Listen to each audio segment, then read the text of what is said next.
So thank you again, Ken. That's Ken Drummond, aka Galileo.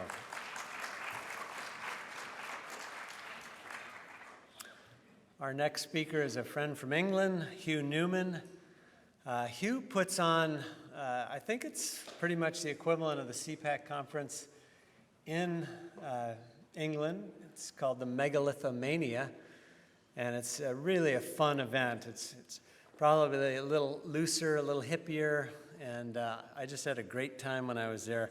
They look into a lot of the ancient sites there, earth grids and some of the energy that's in the earth, and he's got a lot of knowledge in this field.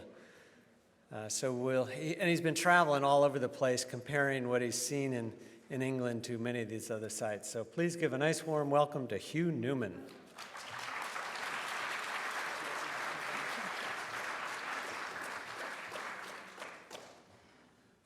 So thanks for having me here, Walter. It's a real pleasure to be speaking at the legendary CPAC conference in California. Walter was a guest at Megalithomania back in 2010. He did a fascinating talk there about precession and the ancient cycles. So today I'm going to be looking at some sites in South America, specifically two sites, one in Colombia and one in Central Peru. But I've been traveling all over the place in South and Central America for the last sort of 10 years, really. But I'll just tell you a little bit about myself, because some of you probably don't know who I am. I've written a couple of books, Earth Grids, which is apparently, there's none left, so that was popular before I even did my talk. And this other book, The Psychic Children, which is a more esoteric view of these amazing Indigo kids and how they work with the grids and various other fascinating subjects. As Walter mentioned, I'm involved in many different events and projects and expeditions. We've got one coming up with Robert, who he mentioned earlier, to Easter Island and Peru, and several next year. And it's one of the reasons we set up Megalithomania, similar reasons with CPAC, I guess, is to really challenge the status quo of what's going on, the way the ancient world is looked at in this current epoch, because there's a lot of mistakes there. And I think that the platform, stage like this, needs to be there for independent researchers to share their knowledge. So this is just some of the subjects we're going to look at. You can see this is just a graphic from Sacsayhuaman in Peru. I'm fascinated by the whole Viracocha and Quetzalcoatl legends that you get in Central and South America. Specifically, there's some other ones that I've been recently researching in Colombia, which we're going to be looking at.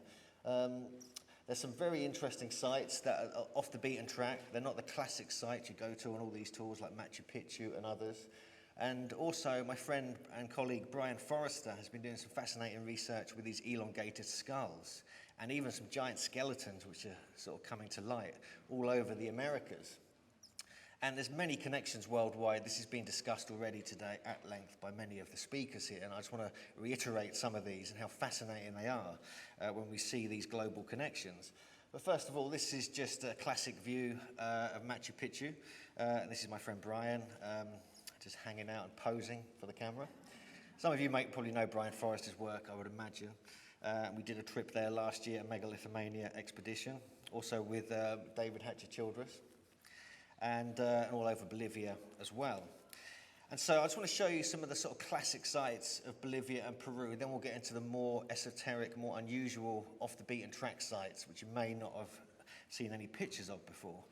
This is the Silistani, and the thing that fascinates me about this, not only these chulpas, these towers here, with these strange blocks, megalithic polygonal blocks, but you also get one of the only stone circles in the Americas down here as well, which potentially has astronomical functions, but it hasn't really been checked out that as such. Just some interesting things following on from what Robert was saying earlier. This is a relief carving here in Silistani, which is just around Lake Titicaca in Bolivia. And you get a very similar style, obviously, in Göbekli Tepe in Turkey. And many researchers and authors are noticing these similarities now. I'm not the first. This is just reiterating the global connections here, because I'm very fascinated by the way these sites match up all over the planet, not just in style like this, but also the way they connect up geodetically as well. This is my friend Jonathan. He's just posing at one of the massive megalithic blocks, and he's sort of more of a square chulpa at Silistani. But it just shows you here the sort of polygonal nature of these and the sheer magnitude of them, how they could have, how could they have possibly moved these. This is quite shocking for some people, but I actually believe these are not phalluses. These are actually mushrooms, and many researchers are starting to agree that might be the case. But this is just, again, along the edge of Lake Titicaca, and there's hundreds of these sites all scattered all over that whole area, which really, really fascinate me. And the earth energies and some of the tests I was doing there have got some quite remarkable results, and especially it comes back to the great John Burke, who's spoken on at CPAC before, who I never had a chance to meet, where he was looking at the energies scientifically and the way these ancient sites were able to harness them for many different purposes, including fertility. This is a classic old picture of Tiwanaku. And what interested me about Tiwanaku is that when you go there now, they built all these bricks up between these megalithic standing stones, these monoliths that surrounded the whole site. And this just shows you roughly how it may have looked when they discovered it. And it's like a massive stone circle type thing, but a square. Very similar, these rough-hewn blocks are very similar to the ones you get at Stonehenge.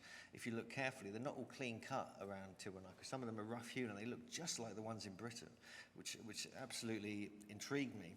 And again, Viracocha was said to have built this site according to some legends. And that site is also on the great path of Viracocha, or his pilgrimage route that he took from Tiwanaku through Lake Titicaca and up through many different sites, going all the way up to the coast, heading up northwest. We'll have a look at the significance of this as we go through the talk, because there's some ley lines and earth energy currents that seem to fit in with this. This is just some of the huge blocks you get at Pumapunku, which is right next to Tiwanaku. It's literally half a mile away, if that. You can kind of walk there. And this is a huge temple. So obviously, Chris almost talked about that earlier at the end of his talk. And he's visited there as well as many other researchers have. And the intricate precision stonework fascinates me, but there's also some unusual carvings here. I don't know if you can see this sort of spiral here. These are just on the stones at Tiwanaku. They could be original, they may not be, they may be a later addition. However, these are the symbols you get all over the world that I believe represent knowledge of earth energies and working with these different telluric currents. Here's another one. This is more of a serpent shape, and the serpent always seems to be associated with earth energies, going back to Cretan and other cultures, going back at least 2,500 BC, as well as most other ancient cultures around the world seem to talk about serpents or the serpent gods, such as Viracocha. This is actually, Robert Schock mentioned this earlier, that I put these all in this talk before I knew he was going to talk about this. But what interests me, at Pumapunku you have these classic H blocks, we saw that earlier. But here at Göbekli Tepe we have the same H, which could stand for Hugh, it's possible. And we have these two serpents here. Maybe I time travelled and did this one. Yeah. So we have two serpents here. This is what really intrigued me about this particular stone. I mean, I haven't had a good seen many of the others, and these hands, obviously, as Robert mentioned, are very similar to the ones you get in Easter Island and at Tiwanaku in Bolivia. But these two serpents, I believe, could be representations of two earth energy currents, because it's always where these energy currents meet. You have a sort of vortex of energy, or some kind of power spot. Often the sites were built there because of the natural energies, because of the orbs and the feelings people would get there. So there's a lot more to the serpent symbolism than meets the eye. Here's just more examples of the similarities here. At Tiwanaku, you get this in Colombia as well. You get this kind of upright with the hands clutching onto certain things.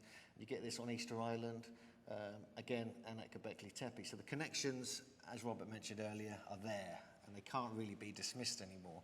And it really backs up what Robert and people like Graham Hancock have been saying for a couple of decades now, that there was an ancient civilization going back beyond 10,000 years ago.